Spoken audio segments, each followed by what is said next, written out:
Hey guys, welcome to another episode of the Wednesday Checkup. Feels like we haven't done one of those intros in a while. That's because we've been busy talking about the novel coronavirus. Today, we're going to be looking at some of the most common conspiracy theories I've seen and heard out there. Shane Dawson, I'm looking at you. We're doing the medical version, medical conspiracy time.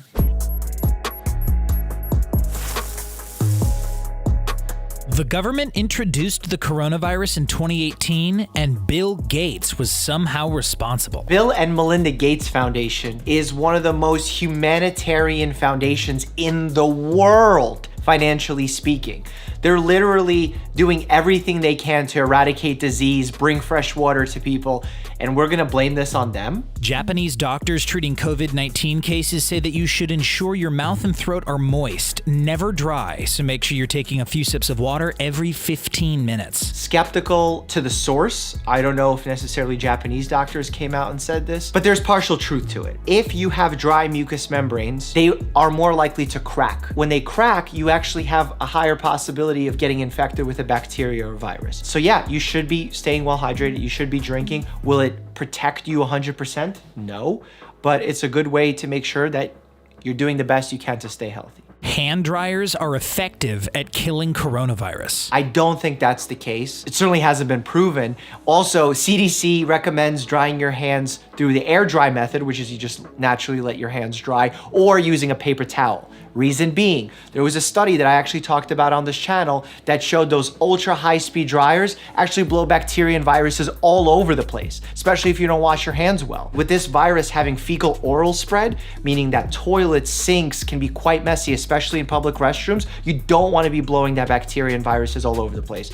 So no, I don't think air dryers will kill the virus, and I don't think you should be using them. You can create your own hand sanitizer using Tito's vodka.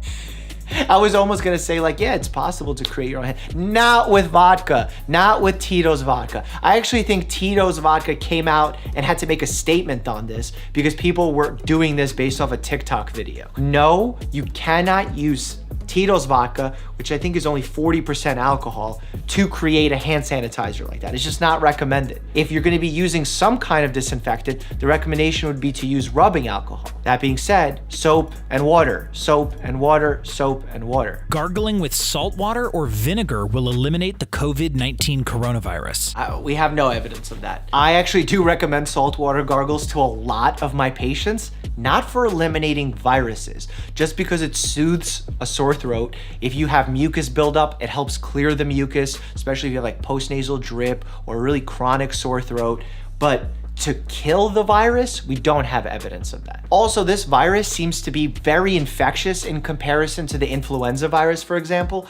So if it touches your mucous membranes, right away it's gonna start infecting the rest of your body. It has a long incubation period, but a quick infection period, if that makes any sense. Coronavirus originated with Chinese people eating bats from open air markets. Okay, I heard this one, and initially I was almost ready to buy into that because, other cultures eat different animals, so I wasn't one to judge.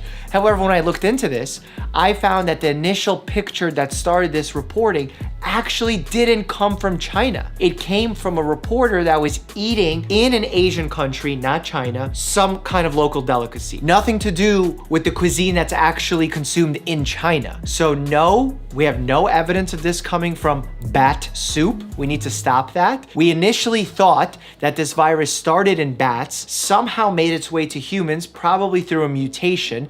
There could have been an intermediate carrier along the way, so perhaps a bat passed it to another animal and then we got it to humans. We don't know that yet. We're gonna be investigating. And again, let's think smart here. We're trying to combat this, prevent spread, flatten the curve. I mentioned that in my other video, which basically decreases the strain that's put on our healthcare systems. What's the use in talking about bat soup outside of getting clicks?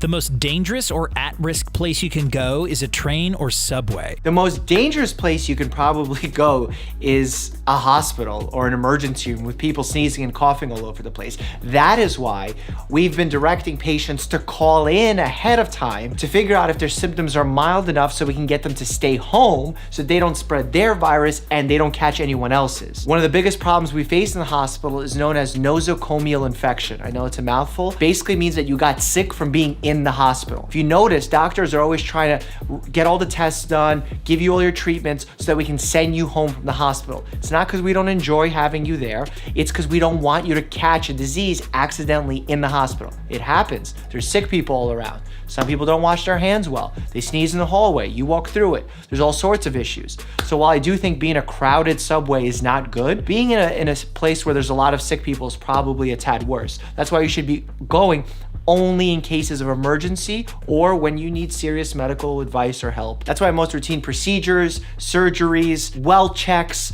all have been pushed aside in order to prevent patients from coming in and catching COVID-19. The Simpsons predicted the coronavirus. The Simpsons, the novels, no one could have predicted this. Yes, we knew that there was a possibility of another pandemic happening. It happens with each generation. I think it happens. The last one that to me rings the biggest bell is the Spanish flu of 1918. That claimed millions of lives. Hopefully now with modern medicine, our ability to communicate, our ability to create technology like vaccines and antiviral medications rather quickly, hopefully we're going to do a better job. An Irish company is preparing to release rapid COVID-19 testing kits, which can provide results in 15 minutes. That would be awesome because we need more testing kits, and if we can get them done quickly, very important.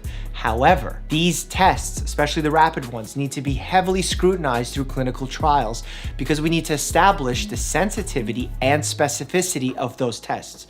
Both of those need to be high. I'll explain each of them. A test that has high sensitivity is good for screening, meaning taking general people in the population and trying to find out if they have a specific disease. In a highly sensitive test, you have few false negatives. On a highly specific test, you have few false positives. The ideal way of doing this is you give someone as a screening test, a highly sensitive one, and then you can give them a highly specific test to confirm that diagnosis. Now, in a test like this, where you're testing people who are already sick, it's not necessarily screening, it's more diagnostic, and a good diagnostic test has both high sensitivity and specificity. There are many supplements and other cures that can fight off the coronavirus. We have zero evidence for any of those statements, and I'm so proud of the FDA for prosecuting those individuals trying to make claims like this. John Oliver had a segment of someone trying to sell silver as a way to get rid of the virus. No.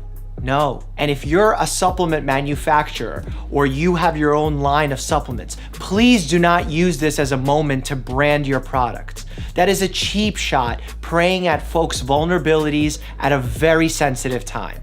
We should be banding together, not trying to figure out how to make a buck off each other. 4 women in Wuhan have given birth to babies who do not have the coronavirus, unlike their mothers. There's been some evidence showing that what we call vertical transmission from the mother to the baby inside the uterus, there isn't transmission. That's not to say it can't happen, but the evidence for it does look promising. We're hoping it stays that way. I do recommend checking out Mama Dr. Jones. She does a fantastic job talking all things OBGYN, coronavirus included. Links down below. Here's a playlist of some medical memes for you to learn and laugh from, because laughter is good medicine. And here's another playlist of my Reddit series. Check it out. Which one are you gonna click on while you stay happy and healthy?